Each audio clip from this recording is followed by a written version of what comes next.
Good morning, everyone, and welcome to the 2021 Frontier Regional High School Poetry Slam, and I am your host, Mr. Didana. And behind the scenes, we have Mr. Murphy and Leo Franceschi doing a fantastic job. So I just wanted to thank everyone for joining us. I really want to thank the poets who involved for making this happen. I know it was a tall order given the circumstances we've been up against. I can't even wear my fedora because I got a mask on, and a mask and a fedora would just make me look too inconspicuous, you know? So I want to begin by first commemorating someone who was a very good friend of mine in New York, who died in October, who was a huge inspiration in the Poetry Slam circuit in New York, and whose venue I attended on many occasions and performed in his space known as the Nuyorican Poets Cafe. And this is an image of him. This is Miguel Algarin. And there he is. And he passed away in October.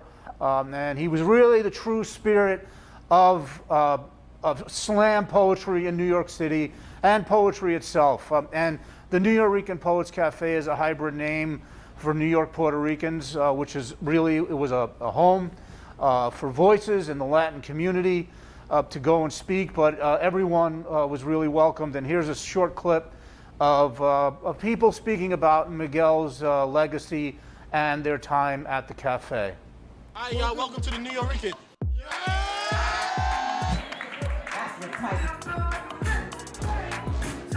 The Nuyorican Poets Cafe is a home that welcomes all people to express themselves through poetry, music, comedy, and all the arts. It first started out of necessity. Puerto Ricans that were displaced and came to New York City found a place to speak their truth. It started with Latinos, but it's part of the entire New York City history. There were a lot of people within the community that weren't having the kind of opportunities to showcase their art. So this gave them that space. Cafe has been integral. I remember when I did my first show here, there were so many people, friends and family that came out because I think they also valued the importance of getting up on the Nuyorican stage. It's also a place where someone can be in the nascent stage of their work and start to put it in front of audiences and see what they can do with it. The first time that I came to the Nuyorican Poets Cafe and wrote my name on the open mic list, I was so nervous. You couldn't enjoy what was really happening until you were done. And I got a standing ovation my very first time, so I was automatically hooked.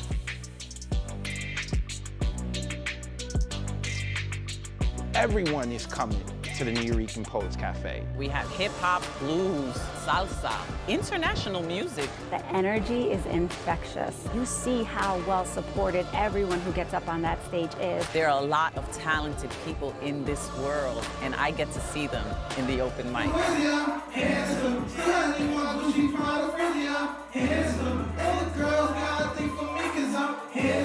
Nuyorican Poets Cafe is a sanctuary. It's where my dearest friends hone their craft. This whole place is just made for people with drive, you know? Everyone is just so welcoming and they do a beautiful job. They really know how to make people feel comfortable being vulnerable. One way that we can really think about Hispanic Heritage Month is looking at it as a springboard to learning about Latino culture. There is no American history without the history of Latinos. If I could sum up the Nuyorican in one word, it'd have to be home. If you want to come and share work, even if it hasn't been revised yet, even if it's not perfect, you're going to come and people are going to listen and more than likely resonate with someone. The Nuyorican Poets Cafe has a little bit for everyone. Even if you're not a connoisseur of the arts, everyone is welcome. This is the soul of New York City. This is really where the stories get told, the truth gets told. If you're looking for that positive energy, a place where you can authentically be yourself, come to the Nuyorican Poets Cafe.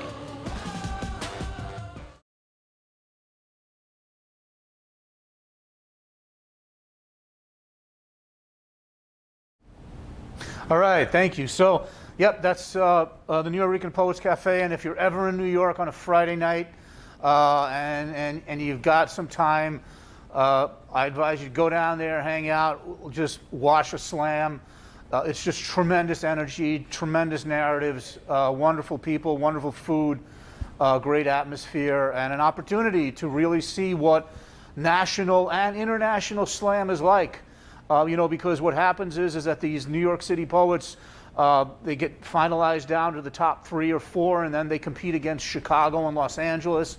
So it's a real event, and worth checking out if you're into it, okay? So moving on, let's bring it back to Frontier, and I'm going to talk a little bit about the Alternative Learning Program for Students, which is a program that we have here at Frontier, and some students within this program volunteered to write some of their own poetry, and this is non-competitive.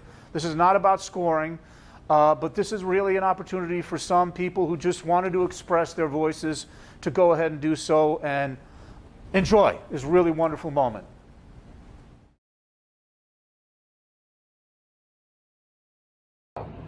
All about trains by Darren H613. Trains can be diesel, steam, electric. Trains can be big and they can also be small. Horns, whistles, and bells. They can be fast or slow. They go over bridges, on railroad stations. They go from city to city or town to town. Passengers use trains to travel. Railroad crossings can go ding, ding, ding, ding. Darren Herforth. Trees, chicks, I bet. I like it with fossils. I like it too, because for the trees have the red leaves. Kickball, Patrick Award. K is for kickball. I is for attacks. C is for crazy fun. K is for cat. B is for bounce. A is for extras. L is for the fan. L is for kickball. Gabriel Bean. I am Gabriel Bean. I have lots of summer. I have my family animals such as dinosaurs. It's very important to you. We might be beyond yet, but we might also be different. I want you to know about me. I wonder, but I don't like being wet. You can talk to me about norms and big whales. I like the movie about surfers even. I feel calm in the quiet ship by myself. I can feel my heart beat.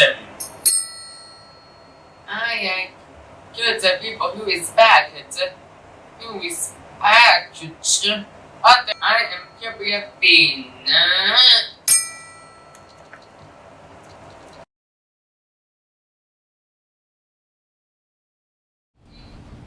All right, wonderful. How about that, huh? Some voices from our own community. In the spirit of poetry. So now we'd like to move on to the main event. And our 3 poets for today are Kieran Dowd, Malia Himes, and Genesis Locke. I'm going to be presenting each poem. You'll hear it once, you'll hear it a second time, and then you'll have the opportunity to score the poem on a scale of 1 to 10. You want to be focusing on quality of performance, right? The delivery of the poem, as well as the content of the poem. So the reason we're running it twice is because you can give maybe one listen an opportunity to focus on presentation and performance, and then the second opportunity to hear the content, all right?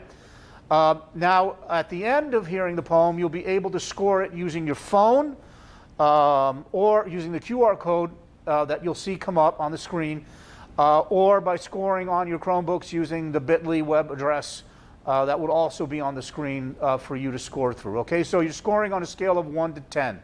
So the first poem is by Kieran Dowd, and it is called True North. And let's...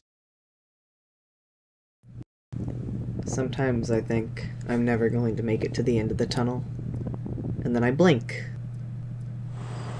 I have traveled many miles since I last looked at my map. The tunnel keeps getting longer, building itself up, but it's been so long and that can't be for nothing. I close my eyes and I can feel the sunlight hitting my skin, really caressing it. Cool breeze lifting my hair off the nape of my neck. I can taste our salvation coming from a mile away, cold front brewing over the mountains. Its scent carries on the air with the next season. I am not familiar with this land. I do not know how to read this sky. All I know is that things cannot stay the same forever. If a shark stops swimming, it will die. All right, Kieran Dowd, things cannot stay the same forever. So we're going to play it one more time in case you missed anything or you want to hear it a second time. And after that, we'll score this poem on a scale of 1 to 10. So we'll take it away for a second run through. Sometimes I think I'm never going to make it to the end of the tunnel, and then I blink. I have traveled many miles since I last looked at my map. The tunnel keeps getting longer, building itself up, but it's been so long and that can't be for nothing. I close my eyes and I can feel the sunlight hitting my skin, really caressing it. Cool breeze lifting my hair off the nape of my neck. I can taste our salvation coming from a mile away, cold front brewing over the mountains. Its scent carries on the air with the next season. I am not familiar with this land. I do not know how to read this sky. All I know is that things cannot stay the same forever. If a shark stops swimming, it will die. All right, so now you can use the QR code or the bit.ly link to score on a scale of 1 to 10 based on performance, presentation, as well as content. So go ahead and do that now. And then we'll bring on the next poet once you're done.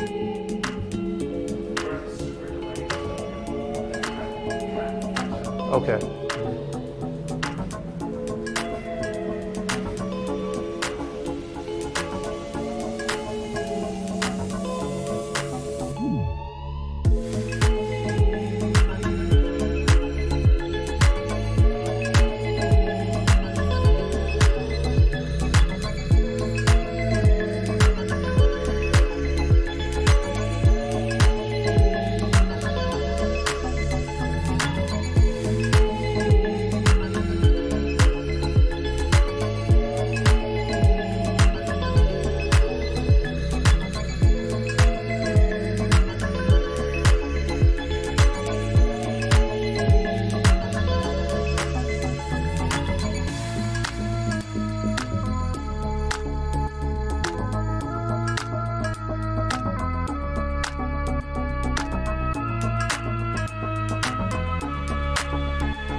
You guys can continue voting while we move on to the next piece by Malia Hines. And this one is called The Empire Strikes Back.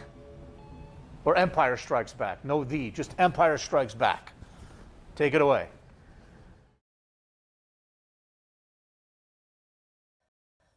I just like to preface this poem by saying I wrote it in February of 2020, and then I read it a few months later, and I realized it was weirdly relevant, but the original intention was not actually like a social commentary, but it kind of fits in with everything that's been happening in the world. So, yeah, anyway, here you go. They say that doubling a negative will cancel it all out. But does it? When I look outside my window, destined for another day of war, and hear that soon the sky will fall too, does it all go away before my eyes? Why does the moonlight trickle across your lips when all the world can think about is who to scream at next? When you watch us walk, all you hear is tap, tap, tap, because we're all just expelling our energy as we wait for the world to end. But haven't you had enough of that? Why do they say that a positive cancels out a negative when we all know that the negative sticks with us for days to come, itching at our hearts until you feel as though it's one? They sit in class and tell us that mixing red and blue makes purple, but whenever we try to mix them together, we're left with more red and more blue than we intended. I don't want to live in a world made of one color, nor do I want to exist in a space where everything is labeled as separate, black or white. We're not so different, you and I. When I look into your heart, all I see is the violence that has been raging on inside your body, waiting, praying, hoping to escape. And yet they'll tell you, you must delineate between the reds and the blues, the positives and the negatives, but all I can choose between is world peace and world hunger. When will the endless race towards our death end? When will the world stop turning on our heads? For I am tired. I am so tired of waiting for the next big thing to happen, of bracing this elephant that's been pounding down on my shoulders, because every day I have to remind myself that I exist. And for what? Thank you. Okay, great. So let's hear it one more time, and you can enter your score once you're done. Okay, you're using the same QR or the same bit.ly link. Okay, so one more time. I just like to preface this poem by saying I wrote it in February of 2020, and then I read it a few months later, and I realized it was weirdly relevant, but the original intention was not actually like a social commentary, but it kind of fits in with everything that's been happening in the world. So, yeah, anyway, here you go. They say that doubling a negative will cancel it all out. But does it? When I look outside my window, destined for another day of war, and hear that soon the sky will fall too, does it all go away before my eyes? Why does the moonlight trickle across your lips when all the world can think about is who to scream at next? When you watch us walk, all you hear is tap, tap, tap, because we're all just expelling our energy as we wait for the world to end. But haven't you had enough of that? Why do they say that a positive cancels out a negative when we all know that the negative sticks with us for days to come, itching at our hearts until you feel as though it's one? They sit in class and tell us that mixing red and blue makes purple, but whenever we try to mix them together, we're left with more red and more blue than we intended. I don't want to live in a world made of one color, nor do I want to exist in a space where everything is labeled as separate, black or white. We're not so different, you and I. When I look into your heart, all I see is the violence that has been raging on inside your body, waiting, praying, hoping to escape. And yet they'll tell you, you must delineate between the reds and the blues, the positives and the negatives, but all I can choose between is world peace and world hunger. When will the endless race towards our death end? When will the world stop turning on our heads? For I am tired. I am so tired of waiting for the next big thing to happen, of bracing this elephant that's been pounding down on my shoulders, because every day I have to remind myself that I exist. And for what? Thank you. All right, how about that? So that's Malia Hines. So understand that there's a new QR code and a new bit.ly code, so don't use the old one, use the new one.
continue scoring using that QR code if you haven't yet, or the bit.ly code.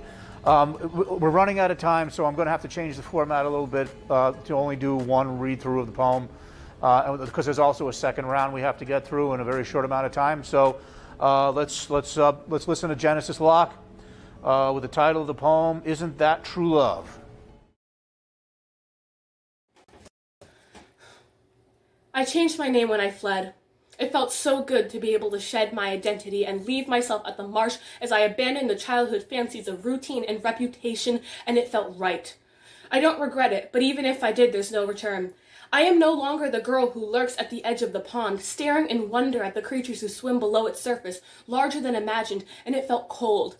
Like long bouts of rain washing over my skin, clearing my eyes, freeing my face of my sins, I shed my exterior that has been hardened by years of a life I was not meant to live. I was a spinster and yet barely a maid, and it felt smooth.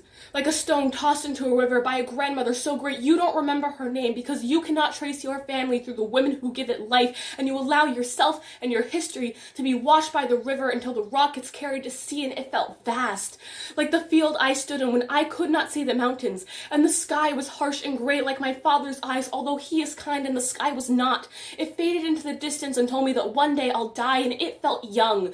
Like the infant foundling nestled among small white flowers in a pocket of light in the woods. It looks ethereal and purposeful. Who left this child here? Who wanted her to forget her name? Who wanted the smallest drop of her blood to sink to the bottom of the earth and feed the forest? And it felt new, like the shiver that runs up my spine the first time I see the mountains. I am scared, although I know I am scarred, although I know I am loved. Even if I do not know her name, she carries me with every step and leaves me at the threshold of the door that I cannot pass no matter what I tell myself, and it felt bitter. Like the resentment I felt for this life, like the suffering of these women who accelerated me, like the coffee I sipped before I left, like the taste of my new name on my tongue, and it felt wrong to do this for myself when they were not allowed to, because I am reborn by virtue of myself, and I write my name, my life, my destiny. Why am I the poet who sings from the clock in mourning of the life I was never meant to live, of the spinsters and maids, of the women whose lives were washed away by the currents of the river, of the lioness who finds the infant, of the vast field with no end, of the secrets of my life and the certainty of my death, and with this pen I write my new name in blood at the marsh. All right, so Genesis Locke with Isn't That True Love? So again, using the QR code or the bit.ly specific to Genesis' poem, please score accordingly. And then we're going to move into the second round.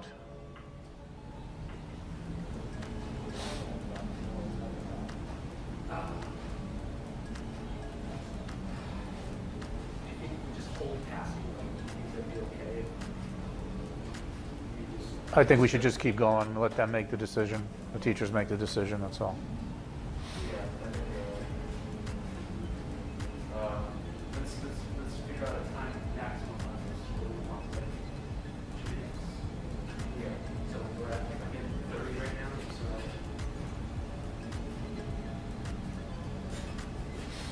this is kind of down to 20.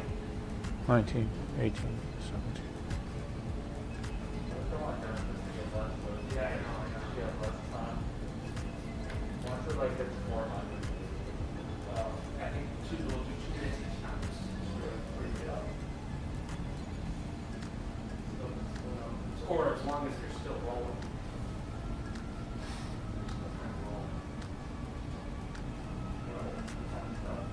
All ready? Yep. Okay, so we're moving into round two, and kicking off again will be Kieran Dowd. And this poem is called 21st Century Selkie. And for those of you who don't know, a Selkie is this mythical figure that can transform itself from a seal into a human. So when you hear that word, understand that that's the definition of the word. Okay, take it away. This poem is called 21st Century Selkie. You know how not to sink, how to swim through the deep dark silt and kelp, cold salt of the Atlantic. You don't know what to do with this. Hot, toxic, inescapable. They want your skin. They want the pretty things on a shelf, would that everything will belong to them. And now they want your home, too. Or maybe it's just collateral. You can stay and sink, drown, suffocate. or you can forfeit what you are, bury yourself, crawl to shore, clawing through the oil slick. Either way, the heat's gonna get you. Okay, so we're only going to do that the one time because we're running out of time. So please use the QR code or the bit.ly score specific to that poem, okay? There it is on the screen.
About 4 minutes left.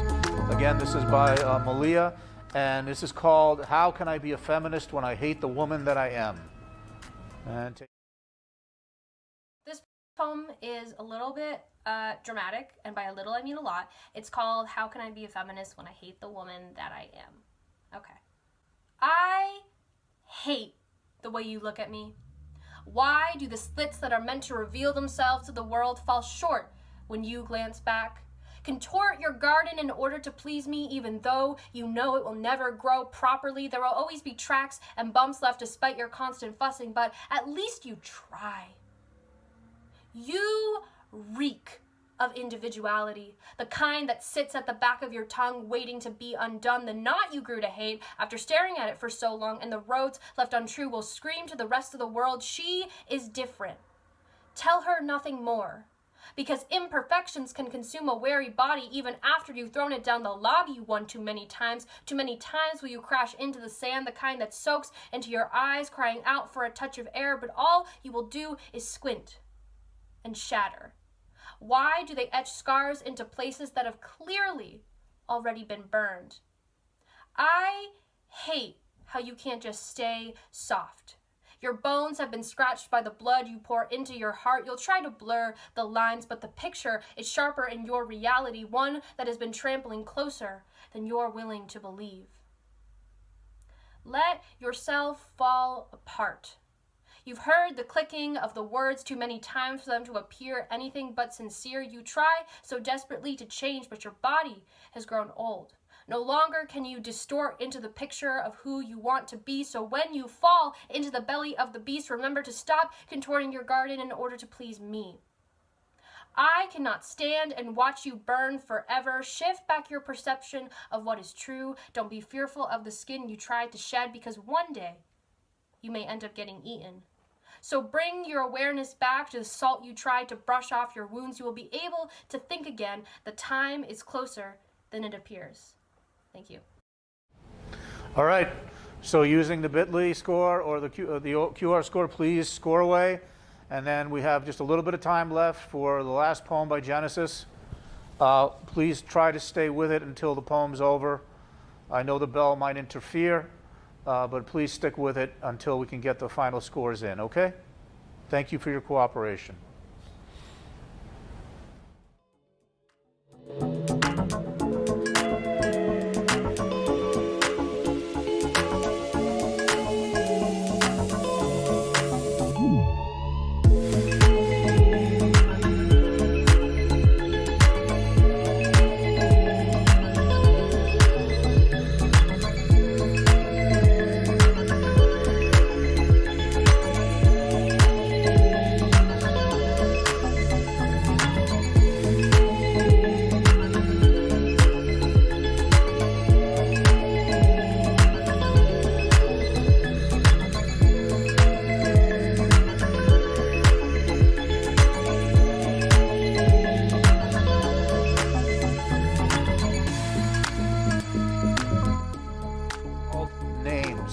please stick with it and see it through. Even if the bell rings, just please get your scores in, and then you... I think my parents are soulmates. In trying times, they sit side by side in love and support and quiet conversation or silently with room for love to grow. And isn't that true love? I still have every sketchbook I've ever owned and take the time to run my fingers over pages marked with colored pencil and marvel at my own creations. And isn't that true love? At night, I send my friends a text that says, "I love you. I'll talk to you tomorrow. Sleep tight." And I receive a similar response because time zones can't keep hearts apart, and isn't that true love? I've never seen the desert, but I know it's full of sand. I've never seen the ocean, but I know it's full of water. I've never seen the hearts of my friends, but I know they are full of love because I can feel it in smiles and hugs, and when I look across the mountains, flowers grow for love of the sun, and bees pollinate them for love of their honey, and even though it is hard, I look myself in the mirror and I tell myself that I love myself, and not just the things about myself, because I know that the love I see within the hearts of others exists within me too, and even if I don't give them a reason to, I am loved because I am human, and isn't that true love? Excellent. So let's take it away. Last chance to score for Genesis using the QR code or the bit.ly, and then we'll announce the winners or the winner. Everybody's a winner today because we only have 3 contestants, but we'll announce the order once all the scores are in.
Scores are